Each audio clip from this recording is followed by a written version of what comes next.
అల్లూరు జిల్లా పెదబైలు మండలం గోమంగిలో భారీ గంజాయిని ఎక్సైజ్ పోలీసులు పట్టుకున్నారు.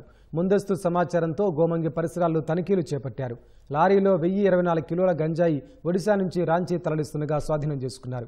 పట్టుకున్న గంజాయి విలువ సుమారు 25 లక్షలుంటుందని పోలీసులు తెలిపారు. వాచ్ చేస్తూ ఉండగా మాకు ఒక బొలెరో పికప్ వ్యాన్ వచ్చింది. ఆ వ్యాన్ అనుమానం మీద మనం ఆపితే దాంట్లో ఒక ఇద్దరు వ్యక్తులు ఉన్నారు. వాళ్ళని ఇమీడియట్ గా మేము పట్టుకొని విచారిస్తే వెనక ఒక లారీ వస్తుంది. ఆ లారీలో గంజాయి వస్తుందని వాళ్ళు తెలియపరచడం జరిగింది. వెంటనే మేము అలర్ట్ అయ్యి ఆ వెనక వచ్చిన లారీని కూడా ఆపడం జరిగింది.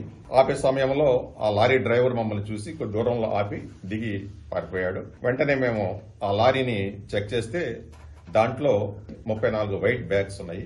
ఒక్కొక్క బ్యాగులో 30 కేజీలు చొప్పున సుమారుగా 1020 కేజీల డ్రై గాంజా ఉందన్నమాట. ఒరిస్సా, గోమంగి, పెదబయలు, శోభాపుట్టు మీదుగా రాంచీ వెళ్తుంది అనమాట ఇది.